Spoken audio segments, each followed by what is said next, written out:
कलयुग की अंतिम लीला समय पर महामहिमा महाशून्यवासी धरती के ऊपर कैसे प्रकाश होंगे। ओडिशा की भविष्यवाणी का पुस्तक शून्य रहस्य के 25 अध्याय पर इसके बारे में क्या लिखा गया है, आइए सुनते हैं।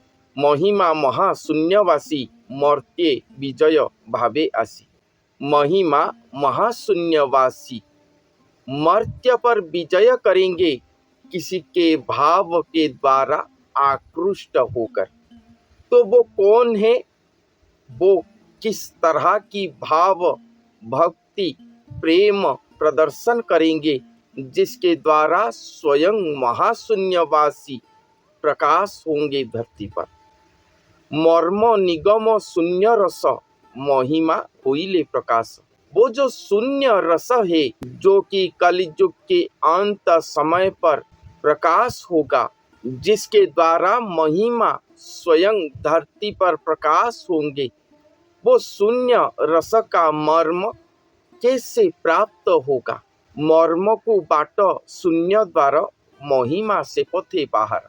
वो शून्य रस का मर्म को प्राप्त करने के लिए एक ही द्वार है, वो है शिशु द्वार।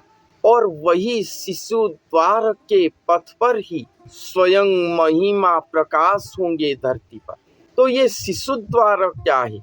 शिशुम्ना द्वार जो हमारे शरीर पर रहता है, साधक वो शिशुम्ना द्वार के द्वारा साधनरत होते हैं। उसके बाद यहाँ पर नहीं कहा गया।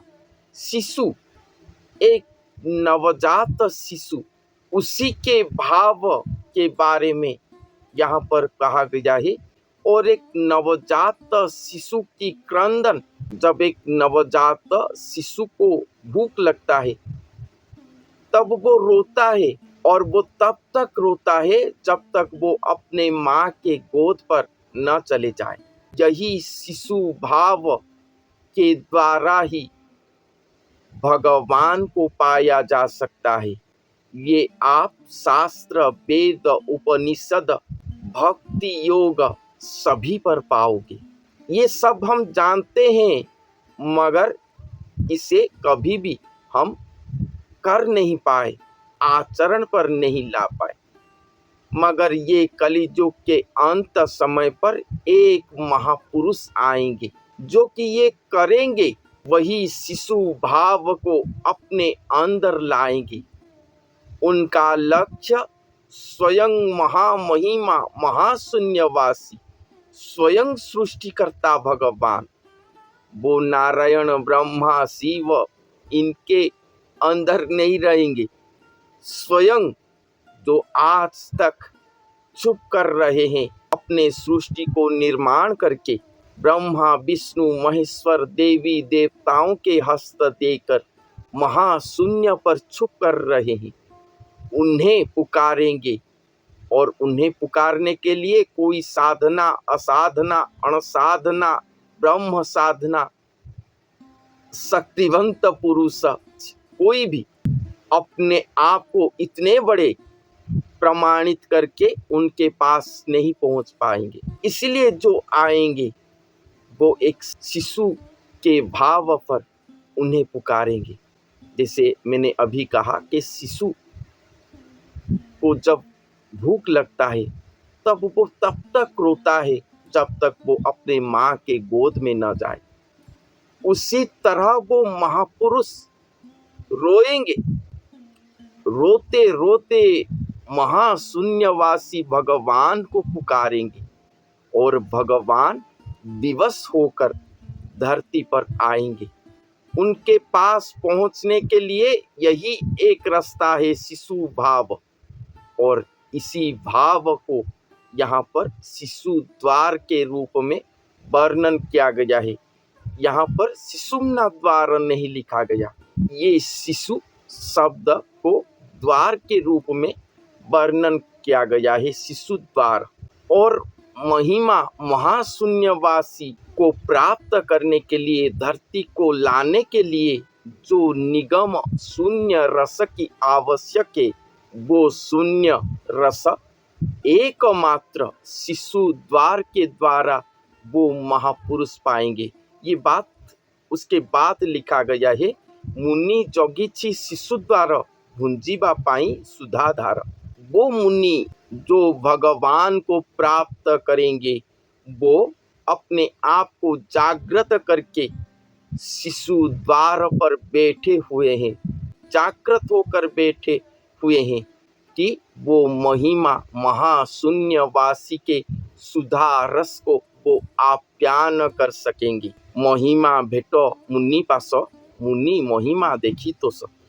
ऐसे शिशु द्वार पर जागृत होकर बैठ रहने से ही वो मुनि महिमा का भेंट पाएंगे, भगवान से उनका मुलाकात होगा और मुनि को भी देखकर महिमा खुद तोष होंगे। यहाँ पर महिमा भगवान को संबोधित करके कहा गया है।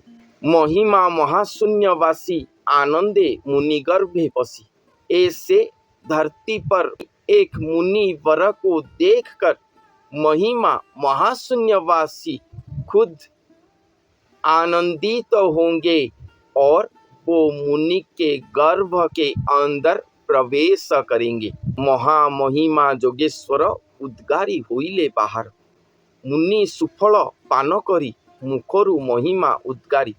मुखरु उतुरी महिमा मिलिले दिव्य जुक्त सीमा।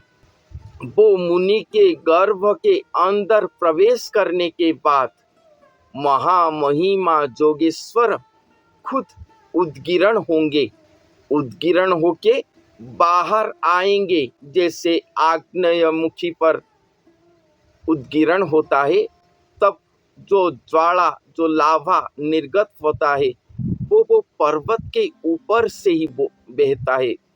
उसी तरह भगवान महामहिमा महाशून्यवासी महाजोगेश्वर वो मुनि के गर्भ पर प्रवेश करके जब उद्गिरण होंगे तब वो बाहर आएंगे। मगर वो जो बाहर आएंगे वो मुनि के शरीर से बाहर निकल नहीं जाएंगे, कहीं और नहीं चले जाएंगे, क्योंकि वहाँ पर सीमा रखा गया होगा। वो मुनि का शरीर ही सीमा है।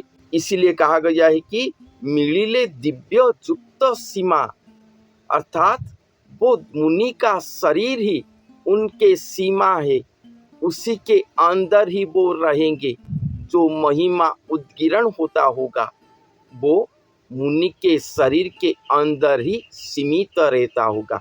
मुनि को क्रॉस करके वो निकल नहीं जाएंगे, बाहर नहीं चले जाएंगे। इसलिए भविष्यवाणी पर लिखा गया है कि सीमित के साथ असीम मिलकर एकाकार होकर धरती पर चल रहे।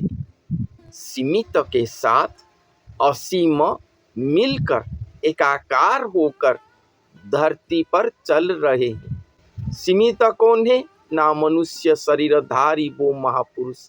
असीम कौन है? स्वयं भगवान, जो कि ये कोटि ब्रह्मांड का सर्जना करता है और कोटि ब्रह्मांड पर व्याप्त है, असीम है। मगर वो आकर वो मनुष्य के शरीर पर सीमित हो जाते हैं, उन्हीं के अंदर रह जाते हैं, क्योंकि उनके लिए ये दिव्य सीमा रचना किया गया है, उसी के अंदर ही रहेंगे। और भी लिखा गया है कि नदी जाकर सागर में मिलता है, मगर सागर आकर नदी में समाहित हो जाता है और सागर एक रूप नर शरीर आकार होकर धरती पर विचरण करेंगे, धरती को उद्धार करेंगे। इसीलिए लिखा गया है ये सब कुछ बहुत ही बड़ा शून्य शून्य महाशून्यमय महाप्रेम युक्त महारस है।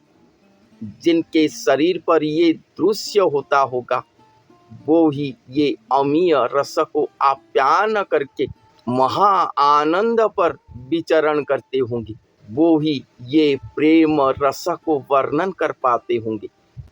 ये भविष्यवाणी पर जो लिखा गया है, ये जैसे पानी एक स्थान पर ढाल लो तो उसके छींटे चारों ओर पड़ता है। उसी तरह भविष्यवाणिका पर उनके एक एक स्थिति को वर्णन किया गया है। हाँ, ऐसे नर के अंदर इस तरह से भगवान आकर रहे हैं, तत्व को वर्णन किया गया है। उस तत्व से कुछ हम समझ पाकर आपके सामने उपस्थापन कर रहे हैं। मगर जिनके शरीर पर ये दृश्य होता होगा वो ही जानते होंगे ये दुर्लभ अलौकिकमय शून्य रस, शून्य राहस, शून्य प्रीति, ये प्रेम स्वरूप किस तरह से सृष्टि हुआ है, एकमात्र वो ही जानते होंगे। और वो जब प्रकट होने के बाद खुद वर्णन करेंगे तब ये सृष्टि वो अमीय रस को आप्यायन करने के लिए निस्तब्ध हो जाएगा। भक्त आत्मा विगलित हो जाएगा, कृत्य कृत्य हो जाएगा। भगवान गुरु स्वरूप से ये दिव्य रस को आप्यायन करने के लिए अमर हो जाएगा। तो इस तरह महामहिमा महाशून्यवासी आकर एक मुनि के गर्भ पर प्रवेश करेंगे। वो मुनि के दिव्य शिशु भाव को देखकर प्रवेश करके फिर से उद्गीरण होंगे और वो महापुरुष के रक्त, मांस, वीर्य, अस्थि, चर्म, रोम रोम में पूर्ण हो जाएंगे और खुद महाशून्य देही, जिनके रूप वर्ण कुछ भी नहीं है, वो खुद रूपवंत हो जाएंगे। ऐसे महाशून्यमय अरूप अशेष भगवान रूपवंत होंगे कलियुग के अंत समय पर। मनोकामना पूर्ण सारी मर्त्य पादगति करी वो मुनि की मनोकामना को पूर्ण करते हुए स्वयं भगवान पादगति में धरती पर चलेंगे। वो मुनि के पाद पर अपना पाद रख के स्वयं चलेंगे, पाद गति पर मही पर चलेंगे। माटी पृथ्वी रे विचक्षण महिमा बोलंती आपण। वो ये मिट्टी पृथ्वी के ऊपर चलेंगे, अति ही विचक्षण स्वरूप होंगे। वो ही खुद महिमा कहलाएंगे इस धरती पर। मही भ्रमंती मनदंडे अन्न पान करंती तुंडे। वो अपने मन दंड के द्वारा इस धरती पर भ्रमण कर रहे होंगे और खुद मानव देह को धारण करे हैं, इसलिए वो मानव के तुंड पर, मुख पर अन्नपान करते होंगे। मोते लागिला विपरीत अरूपी होई रूपवंत। संत यहाँ पर कह रहे हैं कि ऐसे आकर मुनि के गर्भ पर प्रवेश करके जो अरूपी हैं, महाशून्यवासी महिमा गोसाई हैं, वो खुद रूपवंत हो गए हैं। अपने पाद पर धरती पर चल रहे हैं, मन दंड पर धरती घूम रहे हैं, अपने मुख पर खा रहे हैं और बाकी सभी नित्य कर्म खुद संपादन कर रहे हैं, जिसको देखकर अरूपी खुद रूपवंत हो गए हैं। ये बात संत यहाँ पर लिख रहे हैं। अनादि ब्रह्म नामो नाही महिमा बोलंती गोसाई। रूपवंत होने के बाद अनादि ब्रह्म नाम और दृश्य नहीं होता, क्योंकि ब्रह्म अरूप अदेही अजन्मा पुरुष खुद मानव देह को धारण करके रूपवंत हो गए। वो मानव देही के नाम को वहन कर दिए, जिनका रूप आकार कुछ भी नहीं, वो मुनि के आकार स्वरूप हो गए। मरुत भावे महिभ्रमी महिमा मेरु अंतर्जामी। मरुत अर्थात पवन, वायु स्वरूप, शून्य स्वरूप होकर वो धरती पर घूमेंगे। जहाँ भी जो भक्त मुसीबत पर होगा, जहाँ पर इस पृथ्वी के जोन सी कोने पर जो भी भक्ति भाव से उन्हें पुकारेगा, वो तत्क्षणात वो गुरु के स्वरूप पर पवन स्वरूप शून्यमय स्वरूप पर तत्क्षणात प्रकाश होंगे और तत्क्षणात उसे उद्धार करेंगे। ये महामहिमा है। इसलिए कहा गया है कि मरुत स्वरूप वायु स्वरूप में वो धरती पर भ्रमण करेंगे और वो खुद महिमा मेरु अंतर्यामी होंगे। इसलिए संत कहते हैं कि इस तरह की महामहिमा महामेरु अंतर्यामी स्वरूप प्रकाश हुए हैं। वो एक मुनि स्वरूप पर प्रकाश हुए हैं। वो मुनि ही श्री गुरु स्वरूप कहलाएंगे। इस जगत ब्रह्मांड का श्री गुरु स्वरूप वो कहलाएंगे। इसीलिए संत कहते हैं मन वचन करी दृढ़ श्री गुरु पाद तले पड़। संत कहते हैं कि अपने मन वचन को दृढ़ करके वो श्री गुरु के पाद पर शरण जाओ। मोक्ष मुक्ति गतिदाता महिमा ब्रह्मांड करता, क्योंकि वो श्री गुरु स्वयं मोक्ष मुक्ति गतिदाता है। वो ही महिमा ब्रह्मांड करता है। मुहीन अधम अज्ञान मने भाबुछि रात्र दिन, मोते उद्धर शून्य देही मोर भरोसा नहीं केही।